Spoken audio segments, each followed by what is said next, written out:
Assalamualaikum warahmatullahi wabarakatuh. Alhamdulillahi rabbil alamin. Wa bihi nasta'in. Wa la udwana illa 'alal zalimin.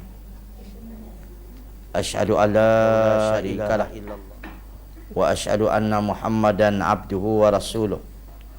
Allahumma salli wa sallim wa barik ala sayyidina wa maulana Muhammad wa ala alihi wa ashabihi wa ihtada bihadihi wa istanna bi sunnatihi ila yaumiddin, amma ba'd.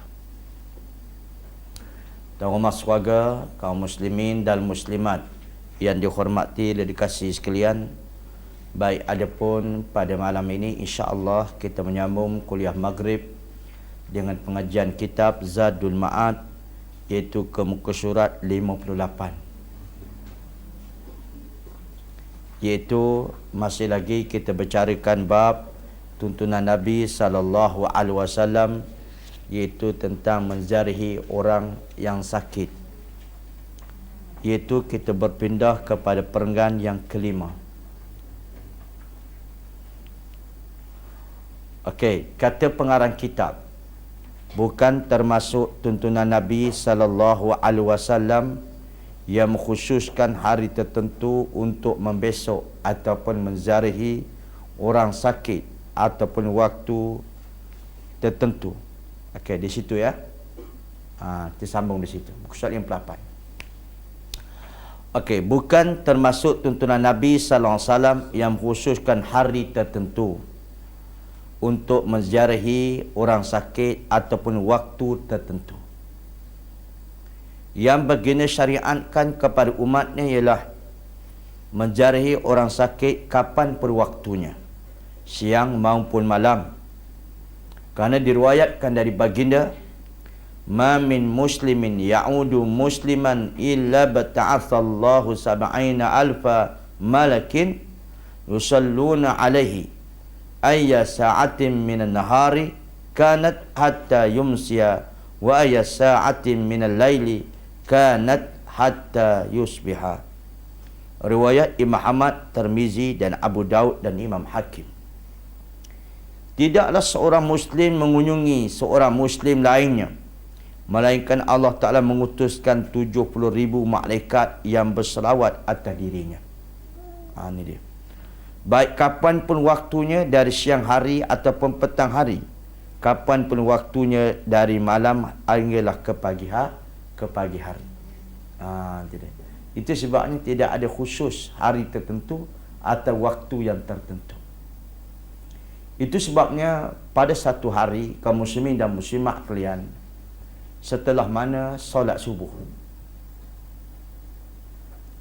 Rasulullah sallallahu alaihi wasallam bertanya kepada para sahabatnya, siapakah pada pagi tadi menziarahi akan sahabat-sahabatnya yang sakit?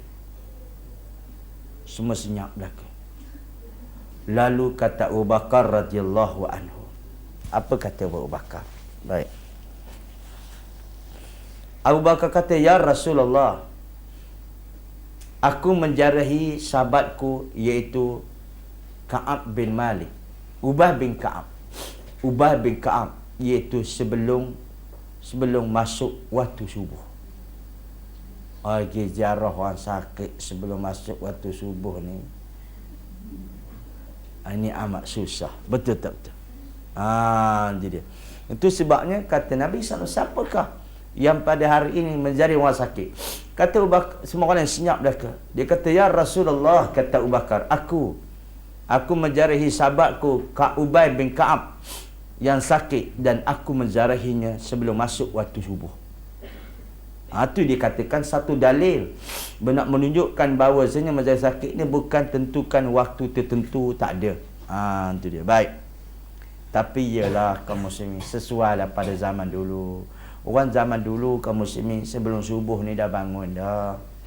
Tapi pesakit zaman kita ni payah sikit. Sebelum subuh tak bangun, subuh pun tak bangun. Ya, nak ziarah kat mana? Baik.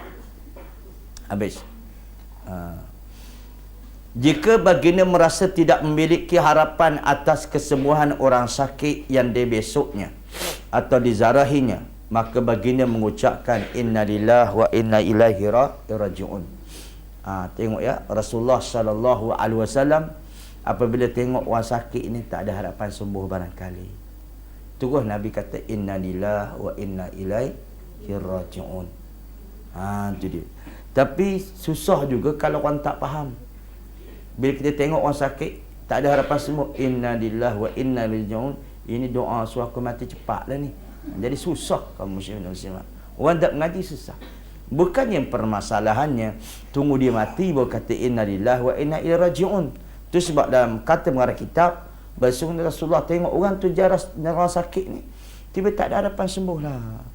Kaum muslimin dan muslimat dah tebuk sana tebuk sini, betul tak betul? Nabi tu kata inna lillahi wa inna ilaihi raji'un. Tapi kerana pemikiran masyarakat Melayu kita, ucapan itu cuma berlaku pada orang mati, itu yang payah ubah sikit tu. Baca perlahan-perlahan sudahlah. Faham? Okey. Itu yang Syakir Bakir pelajarannya lepas yang tidak sempat kita habiskan. Okey. Okey. Malam ini kita masuk tajuk baru. Tuntunan Rasulullah tentang jenazah. Tuntunan Nabi SAW tentang jenazah. Bermaksud ialah zaman Nabi ada orang mati, zaman kita ada orang mati.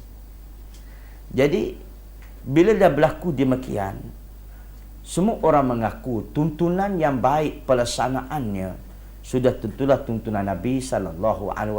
Betul tak betul? Itu dia. Sebab Allah Ta'ala kata dah, laqad kana lakum fi rasulillahi uswatun hasanah. Sesungguhnya bagi kamu Rasulullah itu adalah contoh yang terbaik. Contoh yang terbaik. Jadi bila contoh terbaik, tu kita nak ikutnya. Kan? Zaman orang sekarang ni kaum muslimin dan muslimat kalian, ya. Orang zaman sekarang kaum muslimin dan muslimat kalian, dia menganggap apa salahnya benda tu baik. Itu kaedah dia. Kalau benda tu baik, apa salahnya? Kaum muslimin dan muslimat, jawapannya, kalau benda tu baik, nescaya para sahabat Nabi akan buat belaka. Kalau benda tu baik. Ini kaedah hukum ya. Itu sebabnya kalau sekiranya benda itu baik, nescaya Nabi, para sahabat akan buat. Sebab para sahabat Nabi dan para sahabat dia tak tinggal benda baik. Kan? Yang keduanya, kaedahnya, yang kedua pula, yang kita nak pergi tambah benda lain yang kita kata baik, apa salahnya? Cuba tanya pula, apa yang Nabi dah buat, apa yang Nabi sudah buat, adakah kita buat? Tanya balik. Yang Nabi dah buat belaka kamu sini, adakah kita buat apa yang Nabi buat? Tak buat kan? Bila tak buat, kenapa nak buat pula yang Nabi tak buat? Ini logik akal pun tak kena. Betul-betul. Jadi jangan dianggapkan benda baik. Banyak benda kaum muslimin dan muslimat kalian. Saya dengar radio Akim pada pagi tadi, berasa sakit hati berasa. Itu dia. Apa salahnya? Dia jemput ceramah daripada Indonesia. Apa salahnya? Benda itu baik. Ingat tak? Puasa tiap-tiap hari ni baik ke tidak? Kalau orang nak sembahyang malam bermula daripada lepas isyak sampai ke pagi tak tidur, baik ke tidak? Baik kan? Imam kita pandang baik. Tapi kenapa Rasulullah SAW mengatakan apabila 3 orang para sahabat yang datang untuk bertanya kepada Aisyah tentang ibadat Nabi SAW, Aisyah cerita tentang ibadat Nabi. Bila itu mereka merasa keibadat Nabi begitu sedikit. Lalu mereka berkata, tak apalah Nabi ni tak ada dosa dah. Yang kita ni banyak dosa. Tak jamin surga, tak jamin surga neraka lagi. Baik. Lalu 3 orang kata, kalau Nabi ada masa waktu-waktu dia tak berpuasa, ada waktu dia berpuasa. Kalau macam tu, aku nak puasa saja. Tengok. Dan ada lagi kaum muslimin dan muslimat kalian, kalau Nabi waktu malam dia ada tidur dan ada dia bangun. Tak apalah Nabi, kalau begitu aku tak nak tidur, nak bangun saja. Dan ada seorang lagi mengatakan, Nabi berkahwin, ada isteri, ada anak. Sudah tentu dia akan bertanggungjawab pada isteri dan anaknya. Kalau gitu aku tak nak kahwin. Nak ibadat saja. Bagus tak bagus? Bunyi macam bagus. Kaum muslimin dan muslimat kalian. Tapi apabila Rasulullah SAW balik ke rumah. Balik ke rumah kaum muslimin dan muslimat kalian. Aisyah cerita. Oh, Nabi marah. Panggil 3 orang itu. Lalu Nabi kata, bukankah aku ini orang yang paling bertakwa di sisi Allah Ta'ala? Tak ada orang paling takwa mereka aku. Kan? Nabi kata, aku berpuasa, aku berbuka. Aku tidur dan aku bangun malam. Dan aku berkahwin. Barang siapa tak suka dengan sunnah aku ni, dia bukan di kalangan umat aku. Tengok tak tengok? Jangan duk main hujah. Apa salahnya benda itu baik? Itu dia permasalahannya. Boleh faham itu? Okay. Jadi kaum muslimin dan muslimat, itu pertama. Yang keduanya pula, adakah cara-cara masyarakat kita buat lebih baik daripada Nabi buat? Dia ada 2 pertikaian. Pertikaian yang pertama, orang akan berhujah. Apa salahnya benda itu baik? Satu. Yang kedua, nak tanya dia buat. Adakah perbuatan kamu semua, masyarakat buat lebih baik daripada Nabi? Kenapa senyap? Kalau barang siapa kata cara dia lebih baik daripada Nabi, na'udzubillah, terkeluar daripada Islam. Dia sudah lengkap dah. Maka termasuklah tuntunan Nabi SAW dalam jenazah. Zaman Nabi ada orang mati, zaman kita ada orang mati. Maka Nabi SAW mengajar bagaimana pelaksanaan pada jenazah. Baik. Dia kata ada ustaz buat. Dia kata ada ustaz buat, jadi dia pegang kepala ustaz lah. Itu dia. Itu dia masalah dia kaum muslimin dan muslimat kalian. Itu macam ujah orang-orang Yahudi dulu. Orang dia kata, iaitu rahib kami pernah buat. Sama lah tu. Walaupun Nabi Musa tak buat. Itu baik. Habis. Benarlah kata Nabi SAW, umat aku akan mengikuti langkah orang dahulu. Sibran wa sibrin wa zira'in bi zira'in. Umat aku akan mengikuti umat zaman dulu, sejengkal demi sejengkal, sedepa demi sedepa, hingga masuk lubang dok pun dia masuk juga. Memang sahih dan Nabi kata begitu. Okey. Kita baca dulu. Tuntunan dan petunjuk Rasulullah sallallahu alaihi wasallam tentang jenazah merupakan tuntunan yang paling sempurna. Tengok ya bagaimana cara dia. Berbeza jauh dengan tuntunan umat manapun, kerana di sana terkandung perlakuan yang lembut terhadap mayat. Dalam hal ini, ilmu mukadimah dulu ni, baginda memberikan sesuatu yang bermanfaat baginya di dalam kubur dan akhiratnya, iaitu bagi mayat di kubur dan akhiratnya.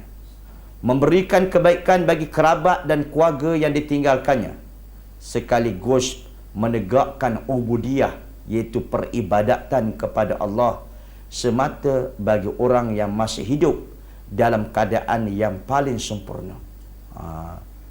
Iaitu kaum muslimin, Nabi persembahyan mayat ini pertama sekali manfaat bagi mayat, doa dalam kubur dia, akhirat dia. Yang keduanya ialah bagi keluarga si mati. Yang ketiganya manfaat juga yang Nabi buat tuntunan kepada orang yang hidup. Tengok. Mempersiapkan mayit dalam keadaan yang paling bagus untuk menghadap Allah. Menempatkan para sahabat dalam saf-saf sambil memuji Allah. Memohonkan ampunan dan rahmatnya kepadanya. Memohonkan keampunan dan rahmat kepadanya bagi mayit. Berjalan mengiringnya hingga tiba di kuburan. Kemudian baginda dan para sahabat berdiri di samping kubur, memohon keteguhan baginya, berjanji untuk mengunjunginya dan menyampaikan salam sejahtera dan mendoakannya. Cantik ya. Nanti kita hurai. Ini mukadimah dulu ni. Baik.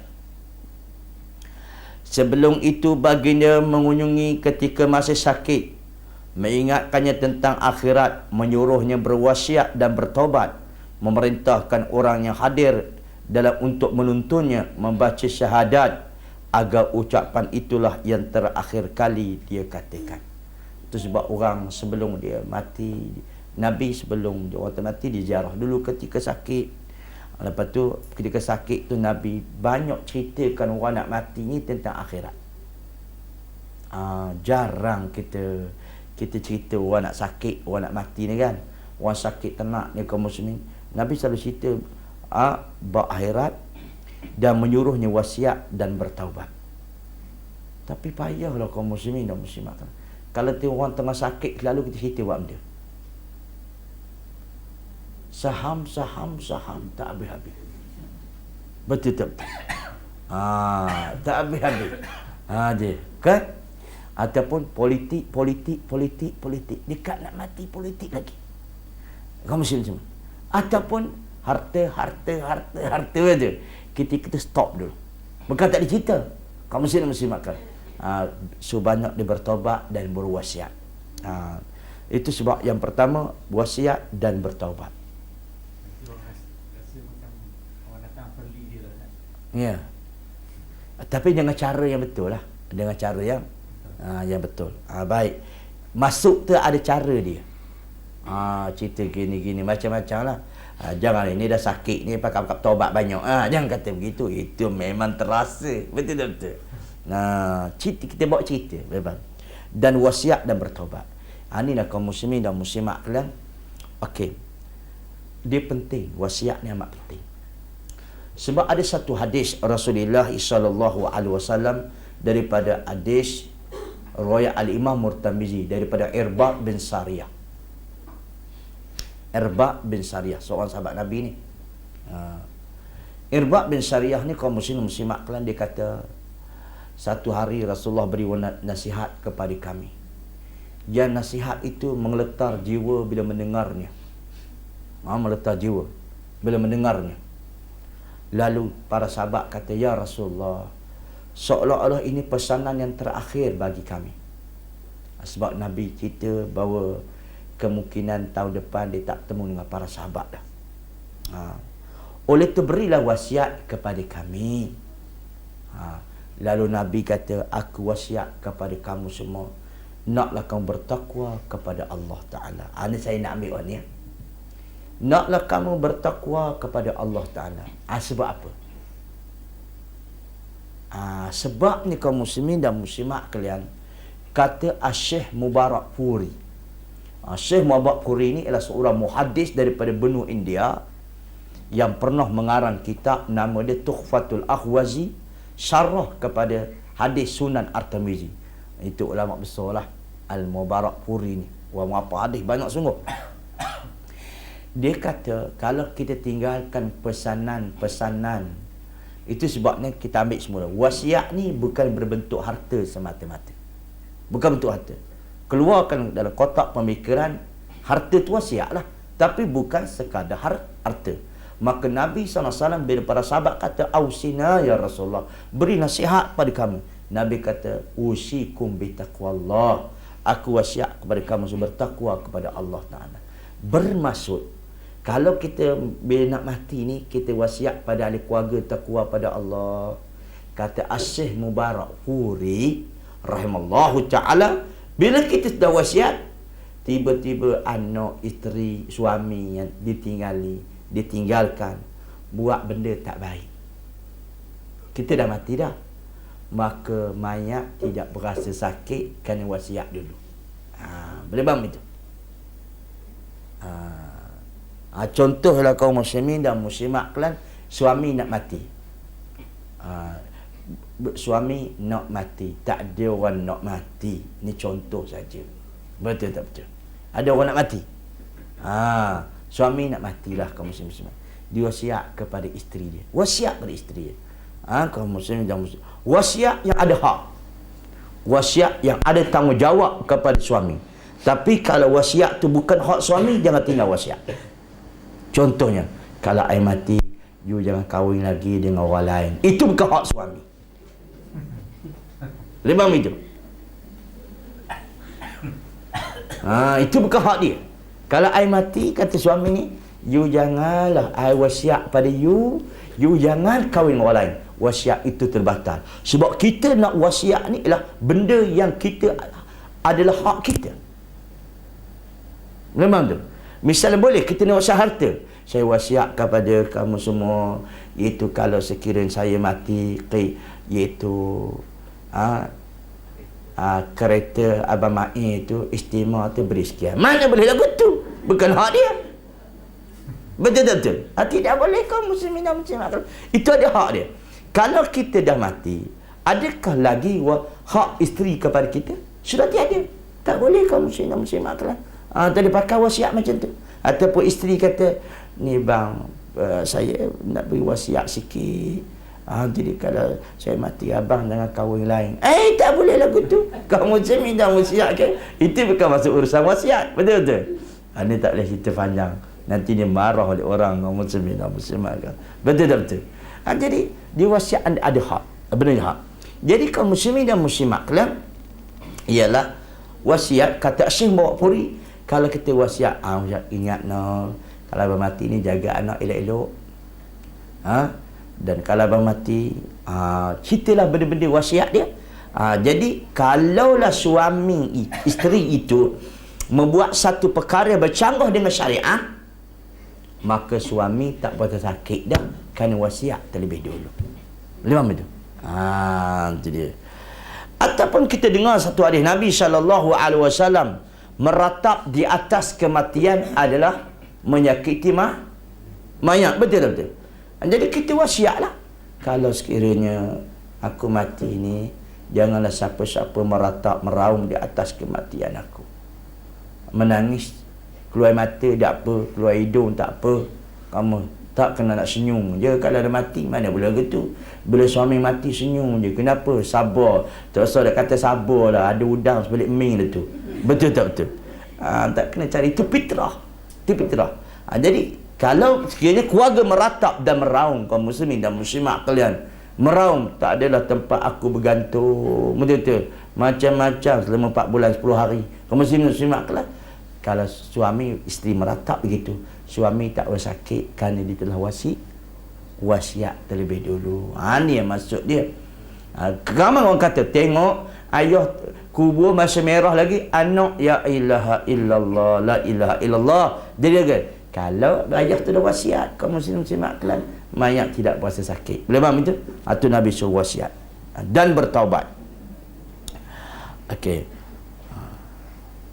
Ada tak orang kita dengar kaum muslimin dan muslimat kalian yang tuan-tuan adalah umur sampai 70 tahun, orang lama katanya, betul-betul mengikut tahun Hijri. Ada tak pernah dengar bila orang mati dia wasiat macam tu? Ada tak?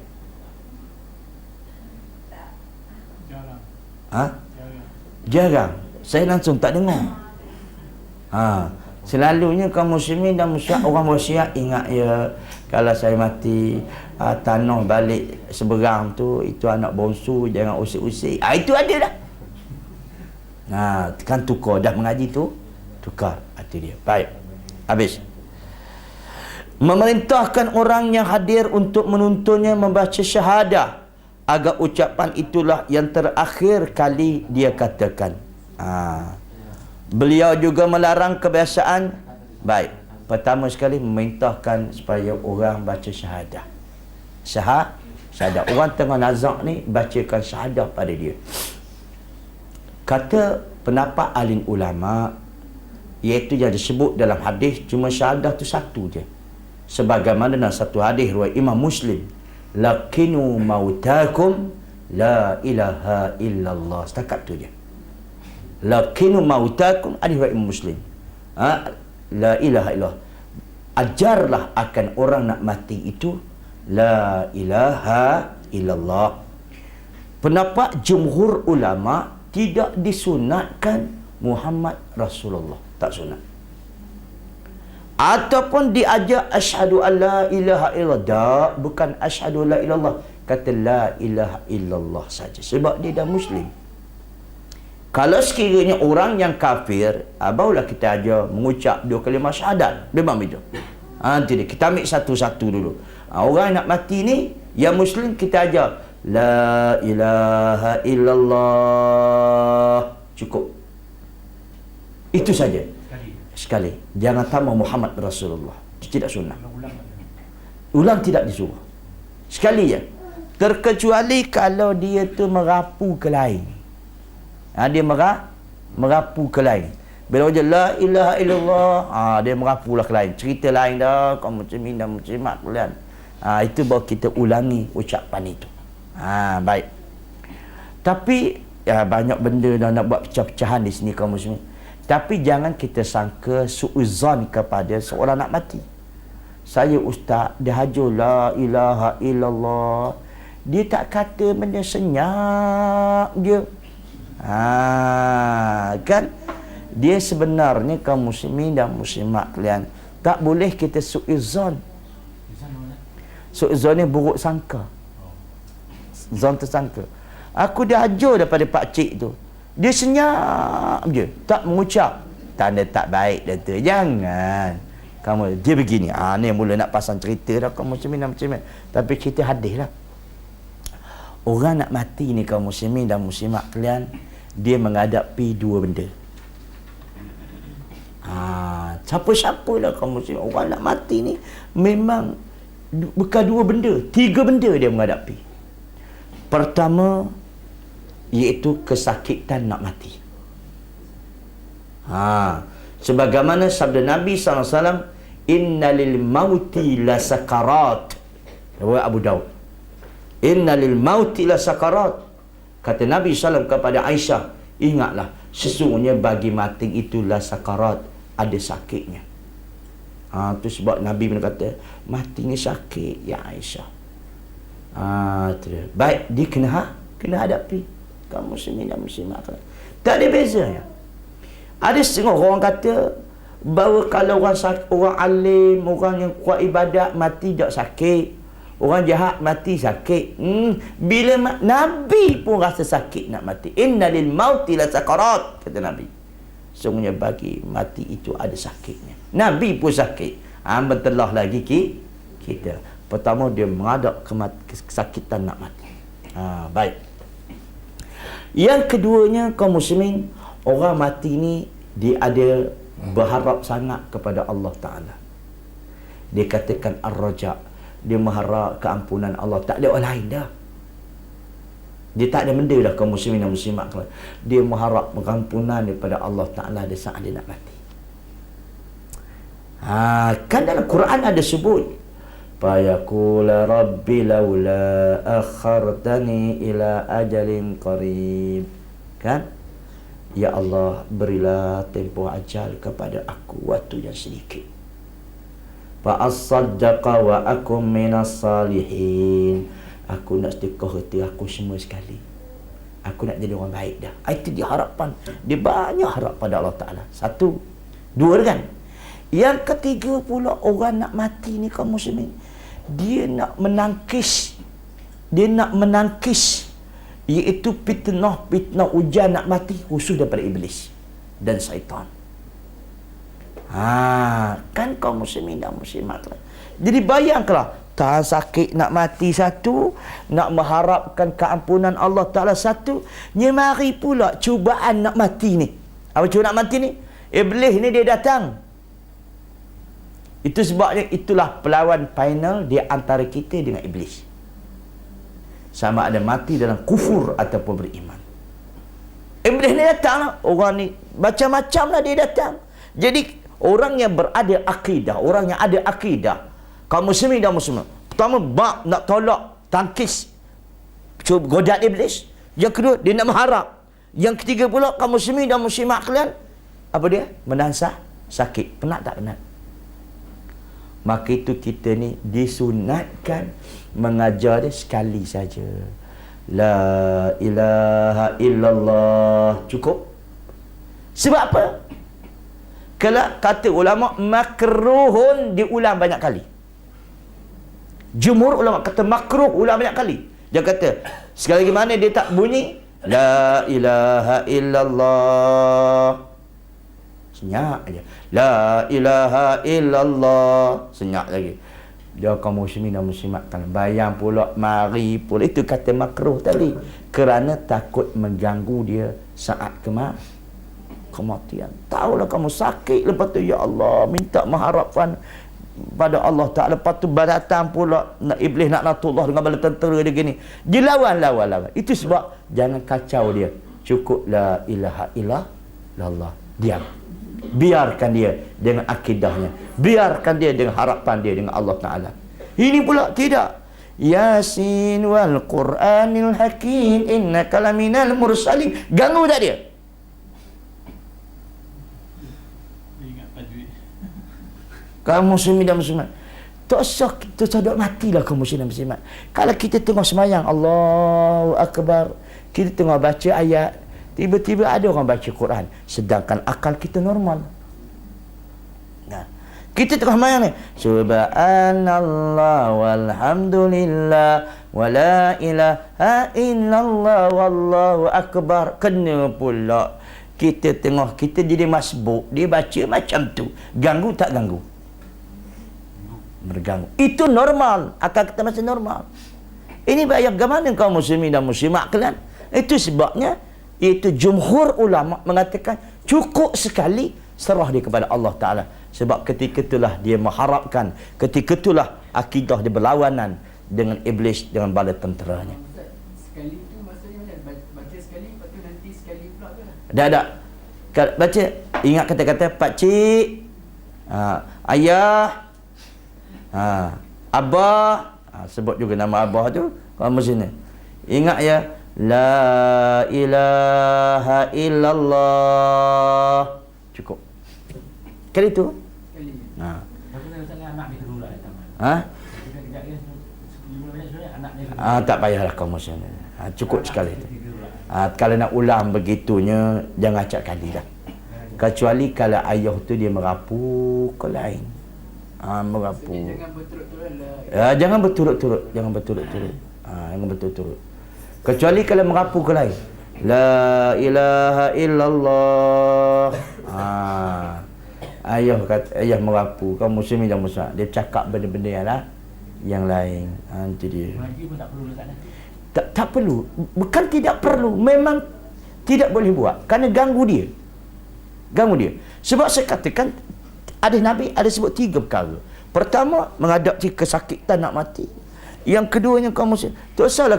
Kalau orang tu tengah khusyuk, tengah sakit, nak sakit ni, kalau orang cakap macam kita pun nak marah kan. Macam orang sakit gigi. Oh jangan kaum muslimin dan muslimat kalian. Jangan cakap orang sakit kan. Engkau tak kena atas kepala engkau. Aku tu tak. Itu marah kan. Kalau nak marah tak kena atas kepala otak engkau lagi marah. Betul. Jadi permasalahan itu sebabnya tuntunan Nabi SAW mengajar syahadat. Biarkan dia. Kerana orang, ya Allah, nak mati ni memang dia berharap sungguh pada Allah Ta'ala. Ada sebut dalam Quran begitu. Baik. Datang pula iblis. Sikit tak sebenarnya. Tapi ada hadis mengatakan apabila orang nak mati, hendaklah kamu baca surah Yasin. Macam mana Ustaz? Saya ada baca lah. Ya. Dalam satu hadis Nabi SAW, Iqra'u Yasin ala mautakum. Bacalah akan orang nak mati itu surah Yasin. Imam Nawawi kata wa hadza hadisun dhaifun. Itu hadis yang lemah. Hadis yang dhaif. Hadis dhaif ni dia tak boleh terima kalau berlawanan dengan hadis yang sahih. Itu dia. Baik. Ya, itu 5 hadis memang tapi hadis tu dhaifun. Nabi suruh kerja syahadah.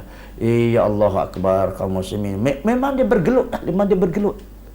Kenapa Allah Ta'ala menyatakan kamu dalam satu hadis kursinya, ana ala zanni abdi, kata dalam satu hadis, aku berpandu kepada baik sangkanya hamba-Ku. Ana ala zanni abdi, aku baik itu berpandu kepada baik sangkanya hamba-Ku kepada aku. Kan kaum muslimin dan muslimat, banyak. Kadang-kadang kaum muslimin dan muslimat kalian orang mati macam-macam ingatan dia. Di dalam Sunan Abu Daud rahimahullah ta'ala, ni Abu Daud lah cerita, bahawa orang nak mati ni, dia Jibril turun kepadanya. Dan Jibril melebarkan 600 sayap. Kerana Jibril ni ada 600 sayap. Itu dia. 300 balik tangan, 300 balik kanan, 300 balik kiri. Maka di sayap Jibril itu tercatatlah natijah amalan dia. Itu orang nak mati ni tengok, dia kata kaum muslimin muslimat. Dia nampak tak? Dia nampak. Dia nampak. Apa tercatat di sayap Jibril? Kalau nampak tak baik kaum muslimin, Allah merayulah dia pada Allah Ta'ala. Yang ni pula macam-macam ni baca La ilaha illallah, La ilaha illallah. Aku ni nak tengok kaum muslimin. Ganggu tak ganggu? Itu dia sunnah tuntunan Nabi SAW.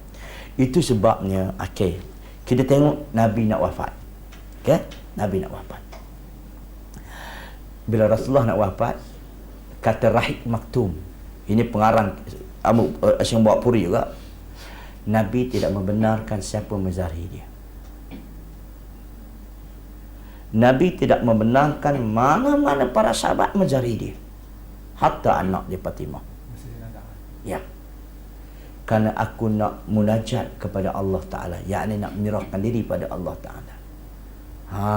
Cuma yang ada dekat Nabi nak wafat Aisyah, ya. Aisyah dia kaum muslimin. Itu dia. Jadi hingga Fatimah ni, masa ayah dia meninggal dunia, kaum muslimin kan, Fatimah tak duduk dekat dengan ayah dia. Fatimah duduk jauh je. Sebab Rasulullah kata, aku nak menyerahkan diri kepada Allah Ta'ala, itu tidak mati. Para sahabat semua tak ada. Tak datang pun, tidak seorang para sahabat pun yang menghadap jasad Rasulullah SAW kalau mati.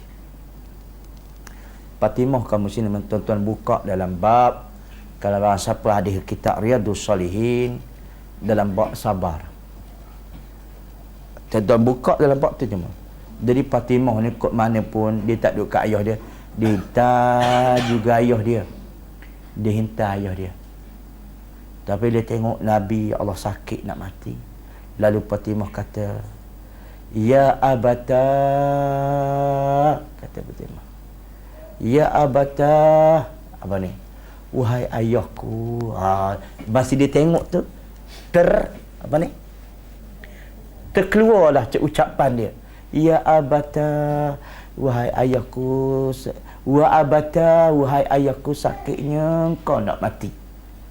Lalu akhirnya Rasulullah kata apa? Dia tengok anak dia cakap begitu. Dia kata, Ya Fatimah, dia kata, ayah kamu laisa ala abiki karbun ba'dal yaum, kata Nabi. Pada lepas ni wahai Fatimah, ayahmu dah ubah sakit dah. Sekarang ayah sakit, tapi laisa ala abiki karbun ba'dal yaum. Lepas ni ayahmu dah ubah sakit dah. Maksud lepas mati ni tak sakit dah. Bermaksud ada orang mati, nak mati pun sakit, lepas mati pun sakit, bangkit akhirat pun sakit. Jangan pandai-pandai cakap, mudah je ustaz, mati habis kes. Siapa kata habis kes? Ini cakapan orang tak beriman macam tu. Siapa kata lepas mati habis kes? Lepas mati lagi banyak kes. Betul-betul. Kes soalan kubur, dalam kubur. Tu panjang kes tu. Muslimin dan muslimat kalian. Tu. Di akhirat lagi banyak kes. Ini mudah, mati senang, habis cerita. Siapa kata habis cerita lepas nak mati? Dunia tu orang bangkit balik. Kaum muslimin, dunia orang bangkit balik. Itu kaum muslimin. Jadi itu pokok kata la ilallah, serahkan dia pada Allah Ta'ala. Itulah keadaan orang nak mati. Terbaik. Orang koma begitu jugalah. Ya, memang tak sadar, begitulah. Itu pentingnya pelajaran akidah ni, amalan sangat penting. Itulah yang jadi kubu kepada orang beriman. Baik, habis. Okey ya. Jangan ganggu dia, biarkan dia macam tu. Baik. Itu sebabnya Rasulullah tak ada para sahabat nak baca Yasin pada Nabi, tak ada. Tapi senang ada nazak dekat hall dia kan. Ya. Rumah nanti orang mau datang jarang kan. Ya. Tapi dia belum meninggal itu dia letak dekat tempat yang orang ramai dia tengok. Tengok banyak orang buat macam tu. Ya, berkumpul ahli keluarga dan sebagainya. Itu dia. Baik, nak kumpul untuk berdoa untuk dia boleh. Doa untuk dia, ya Allah senangkan urusan dia, tidak apa. Tapi doa dengan senyap, jangan dia kuatkan. Kesian kamu orang nak mati ni, memang dia harap semua pada Allah Ta'ala. Baik. Habis kan? Macam kita dah tengah berdoa, tengah khusyuk-khusyuk, kamu muslimat kalian. Tengah khusyuk-khusyuk, ya Allah, bunyi handphone. Betul-betul. Bunyi handphone, ganggu atau tidak? Oh, cukup ganggu. Apa ya? Itu di antaranya. Habis. Okey. Baginda juga melarang kebiasaan yang dilakukan umat-umat yang tidak percaya kepada hari bangkit. Terkecualilah kaum muslimin nak baca ayat Quran ni boleh. Tapi bukan benda syariat sebagai ilmu pengobatan. Itu boleh. Ilmu orang untuk berubat, itu boleh. Misalnya banyak kes lah apa ni yang kita temui ya. Temui kaum muslimin muslimat kelas. Doktor dah kata dia tidak ada dah. Doktor kata dia sudah tiada. Tapi mengharapkan oksigen kan. Doktor kata sebab kajian doktor ni sedap. Apabila asal akal dia sudah otak dia, akal dia sudah tidak berfungsi. Bermaksudnya orang otak ni habis belaka dah. Kan? Sebab yang bergerak tu badan kita ni kaum muslimin dan muslimat kalian, iaitu darah yang bawa kepada otak. Otak yang urat-urat sini yang semua bergerak ke tangan kita ni. Kalau sekiranya urat ni sudah tidak berfungsi, darah sudah tidak mengalir ke kepala, jawapannya mati ya. Itu kajian doktor. Artinya koma tu. Jadi ada satu kes tu kaum muslimin dan muslimat kalian. Doktor kata dah mati dah. Tak, otak tak boleh nak pergi dah. Urat tak nak pergi dah. Mana darah tak nak pergi dah. Lepas tu akhirnya bersetujulah adik-beradik dia cabut. Bila cabut mesin kau mesti cabut tu mata terbelah.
Ustaz Effendi.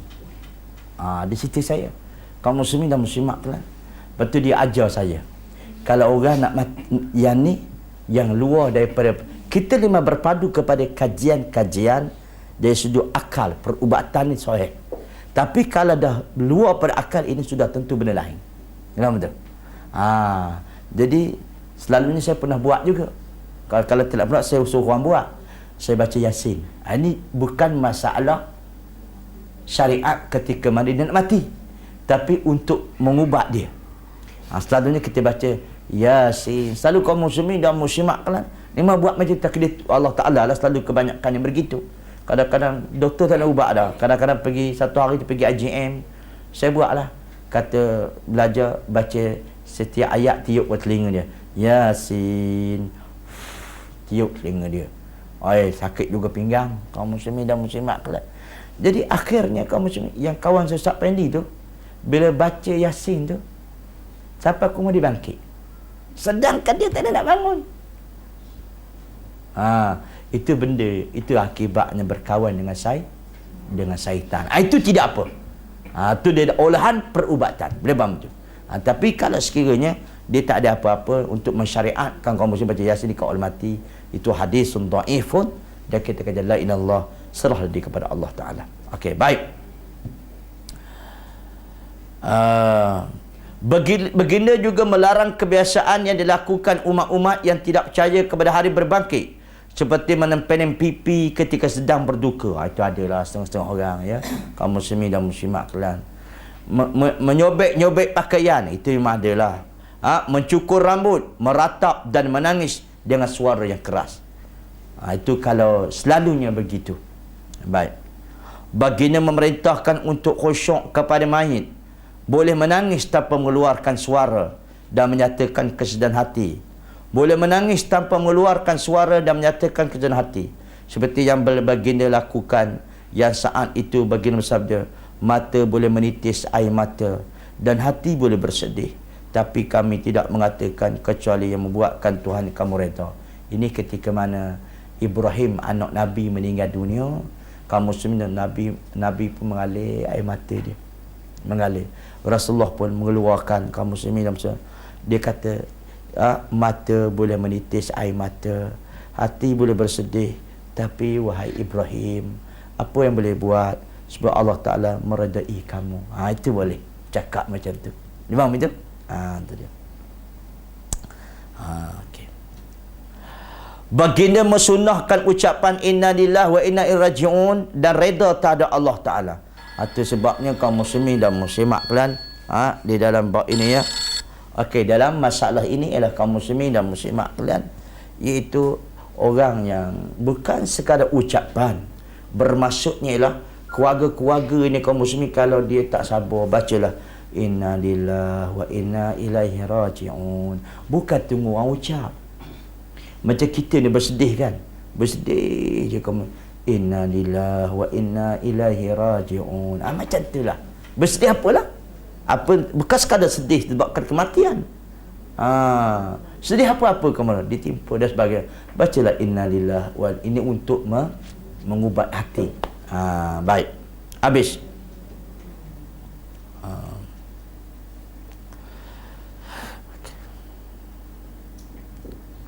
Baginda mesunahkan ucapan inna lillahi wa inna ilaihi raji'un dan redha terhadap Allah. Yang demikian ini bukan berarti menafikan kesedihan hati dan titisan air mata. Beliau ada orang yang paling redha terhadap qada Allah dan paling banyak memujinya. Tuh meskipun begitu baginda tetap menitis air mata ketika putera baginda Ibrahim meninggal dunia sebagai wujud rasa kasih sayang terhadap anak. Tapi hati baginda dipenuhi keredaan terhadap Allah. Faham itu? Bukan bermaksud air mata ni tidak redha. Ini air mata fitrah. Sebagaimana ada satu hadis yang lain kaum muslimin dan muslimat kalian, iaitu ketika mana Zainab ni dia ada anak, kaum muslimin dan muslimat kalian, cucu Nabi lah. Tiba-tiba anak Zainab ni sakit. Lalu Zainab berkata kepada wakilnya, tolong beritahu Nabi yang anak ni sakit. Sedangkan Nabi masih bercakap dengan para sahabatnya, di antaranya ialah kaum Ubadah dan sebagainya. Lepas tu kata ke Zainab, kata Nabi, beritahu dia bersabarlah, setiap perkara itu li ajalin musamma, sudah ditentukan oleh Allah Ta'ala. Lalu akhirnya bila pewakil itu beritahu pada Zainab, Zainab kata pergi sekali lagi, suruh Nabi datang untuk melihat cucu dia. Okay. Nabi pun pergilah bersama dengan beberapa orang sahabat. Lalu dia letakkan anak Zainab ini, cucu Nabi lah, di atas pun Nabi. Akhirnya budak tu membuskan nafas yang terakhir. Lepas tu Nabi pun mengalir air mata dia, mengalir. Ada seorang sahabat nama Ubadah kata, ya Rasulullah, engkau suruh kami bersabar sedangkan engkau sendiri tak bersabar. Dia tengok Nabi ni mengalir air mata. Nanti dia kata Nabi, ini air mata fitrah. Air mata fitrah. Bermaksud fitrah memanglah bila berlaku kematian memang ada orang sedih, mengeluarkan air mata, itu tidak mengapa. Baik. Di antara tuntunan Nabi sallallahu alaihi wasallam ialah segera menangi mayat, mensucikan, memandikan, membersihkan, memberinya baik wangian, mengkafaninya dengan kain putih, diletakkan di tempat tertentu dan mensolatinya, kemudian mengiringnya ke kuburan. Itu sebabnya kalau tuan Nabi segera menguruskan jenazah. Itu sebab dalam satu hadis menunjukkan 3 perkara perlu disegerakan. 3 perkara perlu disegerakan, iaitu apabila masuk waktu solat, segerakan solat. Yang keduanya, jenazah segera diuruskan. Jangan duk main tangguh-tangguh kaum muslimin muslimat. Orang tak tahu dia masalah. Nanti saya cerita buat adik ni. Yang ketiga, mana-mana anak dara yang tak ada apa-apa, segera kalau kahwinkan dia. Itu kita cerita kemudian. Kita cerita buat mayat dulu. Ialah kaum muslimin, segera kalau Nabi kata yang jenazah segera uruskan. Kalau dalam satu hadis, kalau sekali jenazah itu dia baik, dia minta kepada orang hidup segerakan, kerana dia nak ambil kebaikan.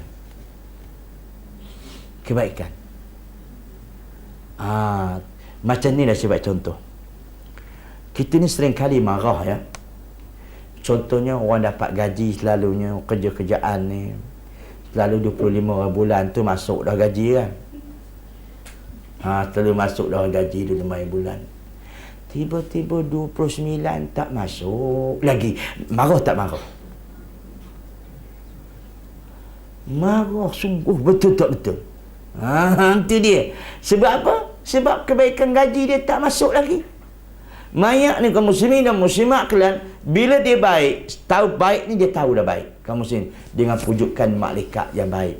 Sebab orang nak mati ni kaum muslimin, Allah cerita patah balik banyak dah. Orang nak mati ni, malaikat yang datang tu tahu. Malaikat maut ni dia panggil mayat tu dengan cara baik. Tu cerita begini. Dalam satu hadis, tuan-tuan buka lah, saya tengok buka hadis ni, Sunan Nasa'i, Abi Daud, Tirmizi dan Imam Ahmad. Bila orang tu dia, orang mukmin ni dia nak mati, malaikat datang tu cara baik dah. Apa nama cara baik? Ya ayyatuhan nafsul tayyibah. Dia panggil cara baik dah. Malaikat maut ni dia datang, dia duduk kat kepala kita. Sebab roh ni keluar kat kepala, dia tak keluar kat kaki. Keluar kat kaki tu jin. Ni malaikat ni maut duduk dekat kepala kita. Dia akan kata, ya ayyatuhan nafsu tayyibah, ukhruji ila maghfiratin minallahi wa ridwan. Begitu malaikat panggil. Kan sedap tu? Sedap.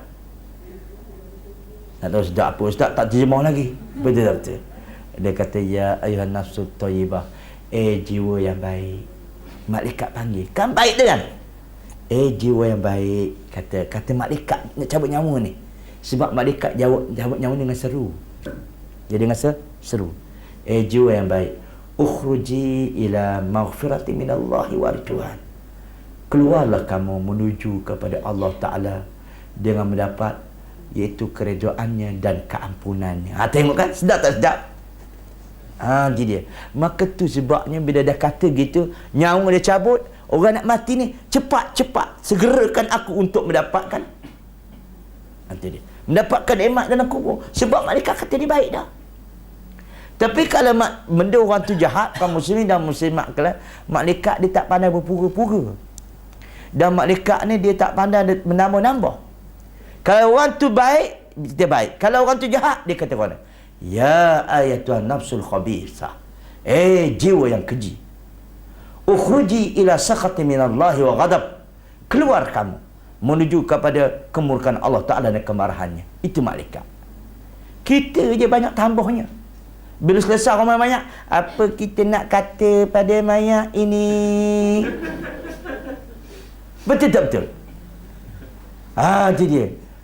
Jawablah kebaikan. Dia kata, apa kita nak kata pada mayat ni? Kebaikan.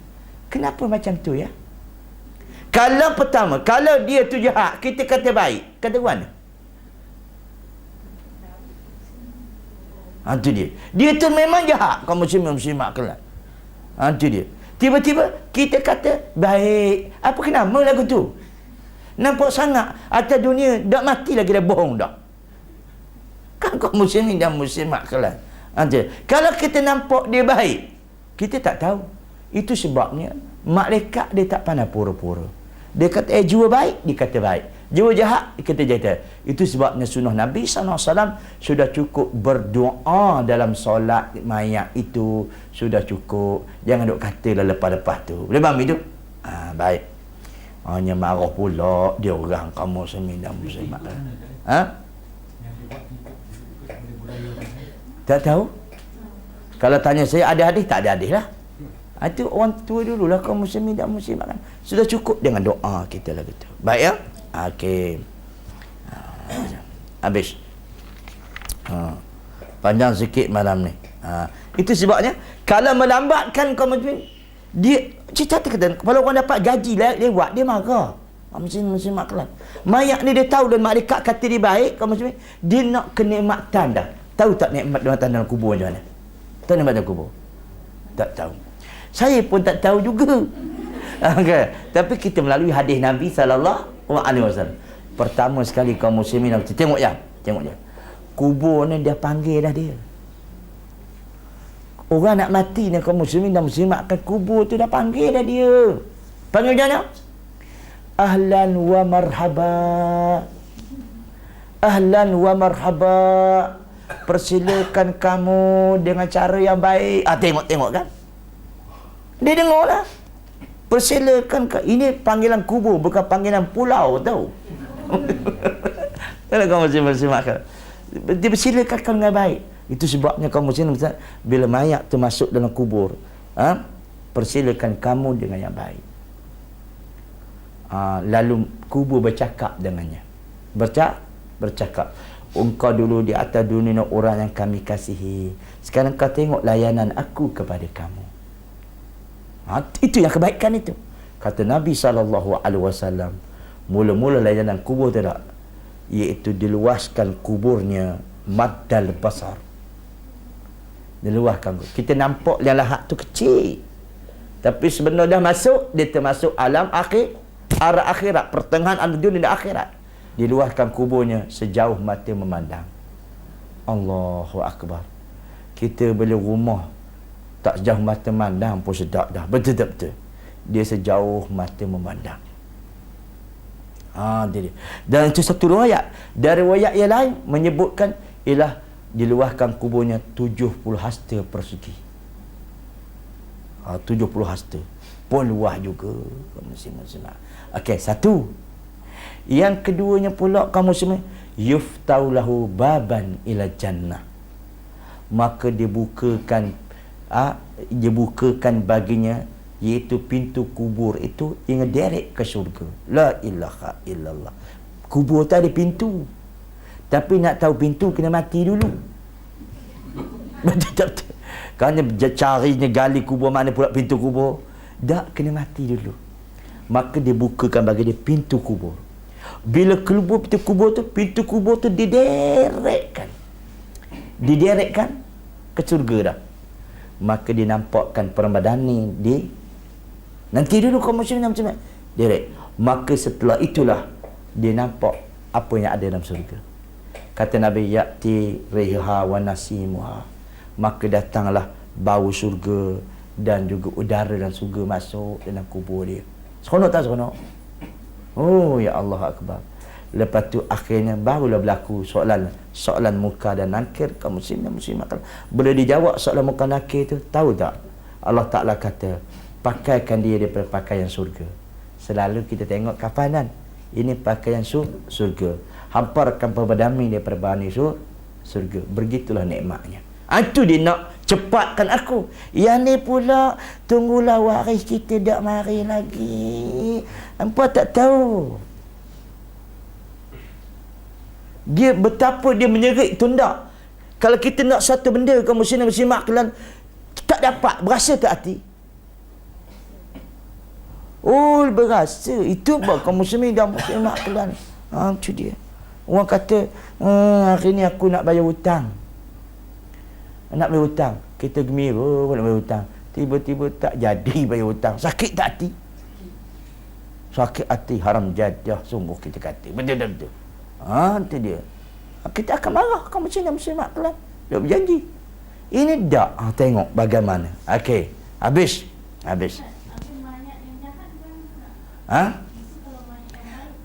Itu saya kata habis yang baik dulu, yang jahat tak cerita lagi.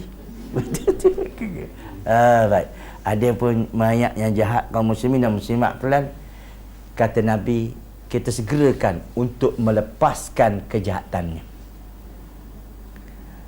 Kita segerakan juga. Sebab dia memang dia tak ada, tapi kita nak lepas tanggungan. Kita tak nak tanggung kejahatan dia. Lebang kaum muslimat kalian.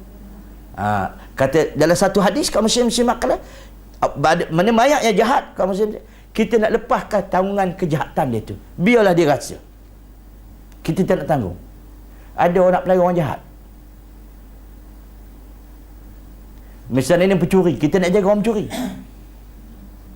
Kaum muslim. Dia tu pencuri. Lepas tu kita nak pergi kerja. Kita gamak tak? Kita tahu maksudnya, misalnya Abang Ma'in lah. Dia tahu orang ni pencuri. Lepas tu Abang Ma'in nak ambil tak kerja dekat restoran? Masyitah mau tu. Masyitah dia tak. Dia kata pada pencuri potong tangan, baik pencuri bekerja. Itu otak sengit dia panggil. Kaum muslimin dan muslimat kalian. Betul. Boleh ke agaknya? Misalnya Masyitah ni ada kedai tayar. Dia tahu pencuri banyak sangat di Malaysia ni. Dia berilah pencuri kerja kedai tayar kereta dia. Apa akan berlaku?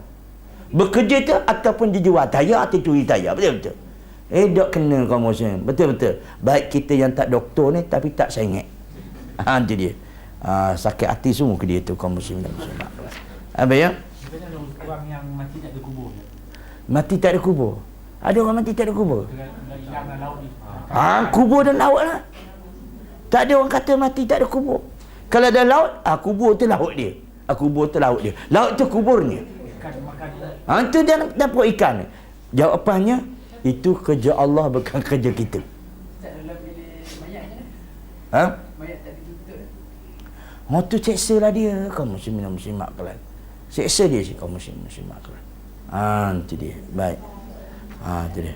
Kata orang ustaz, ada orang tanya saya, ya ustaz, bagaimana ya kalau sekiranya orang mati dalam laut, dimakan perut rimau dan sebagainya, dimakan oleh rimau dan sebagainya, bagaimana datang malaikat maut? Saya tanya dia balik, itu kerja kita ke kerja Allah Ta'ala? Kerja Allah Ta'ala tak ada yang menyulitkan. Kalau itu kerja kita memang sulit. Betul-betul itu jawapan dia. Kerja kita susahlah, bukan betul. Kita tukang soal pula nak cari perut rimau mana ya, betul-betul. Jadi itu kerja Allah. Bila sebut kerja Allah, tidak ada yang menyulitkan bagi Allah Ta'ala. Baik. Okey. Sikit lagi. Baik. Jadi sambung tadi, kalau dia mati, kita tak nak tanggung kejahatan dia. Biarkan dia sendiri, kaum muslimin dan muslimat kalian. Baik. Tapi bila dia nak mati, kaum muslimin, bila dia nak masuk kubur, apa kata kubur? La marhaba wa la ahla. Tidak layak aku sempurna, tidak layak aku mempersilakan engkau dengan hormatnya. Wana dia. Sedihnya kaum muslimat. Dulu engkau adalah orang yang aku paling benci. Kata Nabi SAW, dimasukkan nafsu mayat dalam kubur, maka dihimpit akan jasadnya. Dihimpit. Kata Nabi bila dihimpit, bersisihlah tulang rusuknya. Kata Nabi dia. Lalu bukan sekadar Nabi sebut begitu, Nabi terjemahkan dengan perbuatannya. Rasulullah ambil tangan kanannya, tangan kiri Nabi buat begini. Berak. Bersisih tulang rusuk. Bayang kalau baru lagi dah bersisih dah. Kan kamu, kita tergeliak sedikit pun sakit. Ini bersisih, hancur tulang rusuknya. Boleh bangun itu. Jadi lepas tu pula kata Nabi SAW, dah bersisih. Lepas tu kaum muslimin dah dihantarkan kepadanya dalam kubur itu sab'una tininan. Dalam satu hadis, sab'una tininan, iaitu 70 ekor ular. Tininan ni kalau ikut bahasa Arab naga. Dia bukan ular, tapi kerana benda ular terbesar, dia panggil tininan. 70 ekor ular. Kata Nabi, kalaulah seekor ular itu dilepaskan di dunia ni, nafakhat, dia bernafas. Nafasat, dia bernafas, maka tidak akan hiduplah rumput rampai di atas dunia ni, sebab nafas dia saja. Bayangkanlah itu, na'udzubillah, no. Na'udzubillah. Lepas tu macam-macam dia bukakan dia satu pintu ke neraka, masuklah kepanasan neraka. Itu dia sebabnya. Okey. Itu panggil alam barzah. Alam barzah. Belum akhirat. Belum akhirat. Itu sebabnya ustaz-ustaz, itu sebabnya kaum muslimin ni masalah dah. Kita sokonglah kalau Jakin mengharamkan arkam tu kaum muslimin. Dia buat ke benda pelik-pelik. Sebab kalau pergi country home tu kaum muslimin, iaitu alam barzah. Dia lakonkan alam barzah. Mana boleh macam tu, benda akhirat ni tak boleh buat macam tu. Betul tak? Dia nak tarbiyahkan dia orang, dia gali kubur, dia buat macam-macam bunyian. Takut supaya orang tak takut. Kalau takdir orang tak takut, ni aku tahu bunyi biasa je. Macam mana agaknya? Tu dia. Jangan nak bayangkan benda-benda akhirat tu nak dilakukan kat atas dunia. Jangan. Baik. Ambil ya. Okey. Ketika para sahabat melihat bahawa penanganan mayat ini meruputkan beliau, maka merekalah yang menangis hingga beres. Kalau sekiranya para sahabat kaum muslimin muslimat kalian tengok yang Nabi ni sibuk lewat, maka para sahabatlah yang menguruskan jenazah itu, lalu membawanya kepada baginda, lalu baginda mensolatinya di luar masjid. Bukan sunnah Nabi kaum muslimin muslimat kalian, bukan tak boleh sembahyang jenazah dalam masjid, tapi jangan jadikan kebiasaan. Sekali-sekala buat luar masjid, sekali-sekala dalam masjid. Itu sunnah dia. Tapi terkadang baginda mensolati dalam masjid, seperti yang beliau lakukan terhadap Suhail bin Dihyah dan saudaranya. Tapi mensolati mayat di masjid ini bukan merupakan kebiasaan bagi baginda. Sekali-sekali lah. Sekali-sekala buat dekat luar, sekali-kala buat dalam masjid. Itu jangan jadi kebiasaan. Sunnah buat kat rumah sangat. Ya itu kaum muslimin sekalian. Dia tahulah sahabat dulu kat rumah dia macam mana. Dia bawa ke masjid tu. Di rumah lah. Kaum muslimin. Kalau bawa ke masjid pun boleh, tidak jadi halangan. Tapi jangan jadikan kebiasaan dalam masjid. Buat di luar masjid pun tidak mengapa. Itu sunnah. Dan seterusnya ialah tuntunan baginda lain ialah melengkapi wajah mayat sesudah meninggal dunia. Ini kita sambunglah pada kuliah akan datang. Baik. Ya. Apa hukumnya kalau kita menjara orang bukan Islam mati ya? Hukum dia? Kita pergi ke tempat dia ke kubur dia ke? Ke kubur tak dibenarkan lah. Mengenai jenazah ini tidak dibenarkan. Kaum muslimin dan muslimat kalian. Tapi kalau sekiranya kalau dia mati, ziarah kubur dia, bahkan kata al-imam hukumnya boleh, hukum dia harus. Harus, dia tidak hukum haram. Boleh. Kalau misalnya mati itu sahabat kita ke semua, boleh ziarahkan mayat ni, tidak mengapa. Lepas tu yang kata contoh kalau Cina mati, kan dia orang kumpul duit keluar kan. Duit tu masa kita bagi semua duit tu, duit tu dia beli macam bunga untuk letak di kubur. Itu tak boleh. Tak boleh. Nak bagi ke keluarga dia, tak ada masalah. Macam mana? Bagi duit ke keluarga dia? Keluarga dia. Dia. Tapi boleh lah walaupun dia bukan Islam lah. Boleh. Tapi kalau dia guna duit tu untuk upacara je. Kalau kita tahu jangan beri. Kita tahu. Tak boleh. Boleh. Kadang-kadang kalau orang tak ada cong, nama cong lah. Cong, asyhadu an la ilaha illallah wa asyhadu anna boleh haja wa asyhadu anna rasulullah. Boleh haja dia mengucap. Boleh. Kadang-kadang cakap dia duit untuk dia cakap nak beli bunga untuk ajar kan. Kita tahu tak boleh tak bagi. Tapi dia fikir kita lain macam ini boleh lah macam tu lah. Cakap ke dia ini untuk keluarga you. Itu sajalah. Itu pandai dia. Kau antara kawan-kawan dia kumpul duit beli bunga. Betul kan dia cakap kubur kan. Ni kita tak nak bagi. Tu dia fikir kita dikolot lah. Kita jawab ginilah. Ini bekal bunga, ini saya nak bagi untuk keluarga dia. Itu ialah. Boleh. Atau pendapat Imam Asy-Syafi'i, kalau kafir itu kafir zimmi, dia kata boleh kita memandikan jenazahnya, boleh mengkafankan jenazahnya, boleh. Cuma tak boleh tanam mengiringi jenazahnya dan menyemayangkan. Boleh.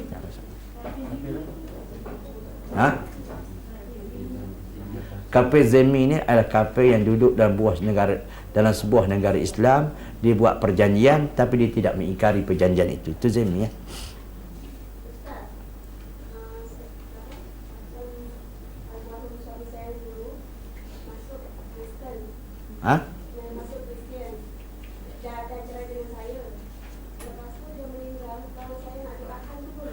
Tidak boleh. Kalau dia sudah masuk Kristian kan? Maksud tidak boleh. Tidak boleh bagi mendoakan keampunan dosa kepada. Itu sebab Rasulullah sallallahu alaihi wasallam bukan sekadar itu. Rasulullah pernah mendoakan untuk keampunan kepada Abu Talib, kaum muslimat. Allah Taala tegur. Kalau ringankan azab. Tak boleh. Sebab ada Nabi buat sendiri. Nabi kaum muslimat kalau memang sayang pada Abu Talib, mendoakan minta ampunnya dosa betul.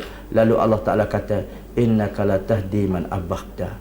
Sungguhnya wahai Muhammad, engkau tidak boleh beri petunjuk kepada orang yang orang kasihi. Tak boleh. Engkau tidak boleh beri petunjuk kepada orang yang kekasihi. Petunjuk itu semua datang daripada Allah, bukan datang daripada manusia. Manusia cuma beri jalan, usaha. Manusia cuma beri usaha untuk tunjuk kat orang jalan petunjuk. Tapi petunjuk itu Allah Ta'ala yang beri. Petunjuk sama syafaat lain, Ustaz? Dia lain. Dia lain. Petunjuk syafaat lain. Ustaz, anak dia pun tak boleh nak doakan. Ya, sama-sama. Kalau ada Kristian tak boleh. Kalau dia menjadi kafir tidak berdoa untuk ayah dia. Dilarang. Ada lagi.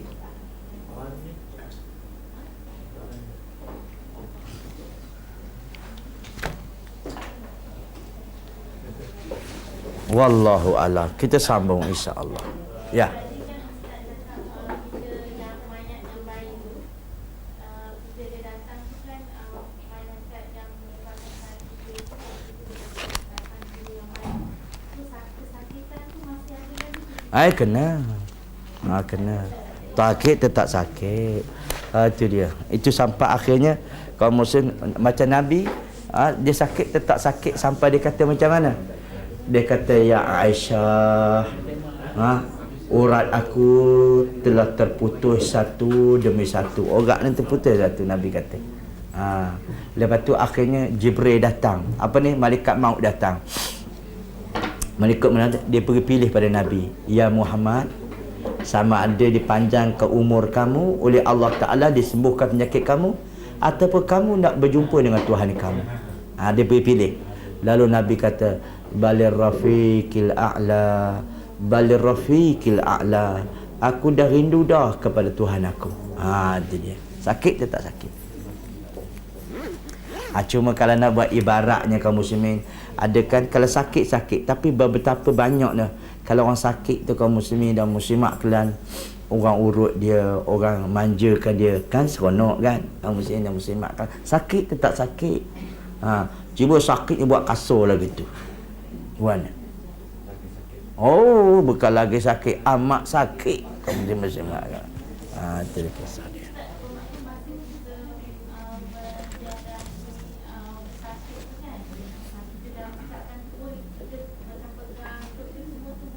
Boleh. Atau cium boleh.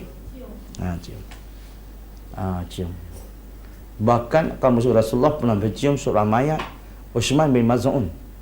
Uthman bin Maz'un ni kaum muslimin dan muslimat kan Nabi macam ingat macam darah daging dia lah. Sisa tengok. Bila Uthman bin Maz'un meninggal dunia, Nabi cium dahi Uthman bin Maz'un. Itu boleh. Cuma orang tua kata, kalau cium jangan air mata menitik weh, kalau tidak sakit. Tak ada dalil waktu tu. Ustaz, boleh tak kita tinggal orang macam keluarga, jika kita tengah nazak tu ada letak kita dalam bilik, tak mau orang lain tu boleh? Boleh? Boleh. Boleh. Minta ahli keluarga saja yang datang. Boleh.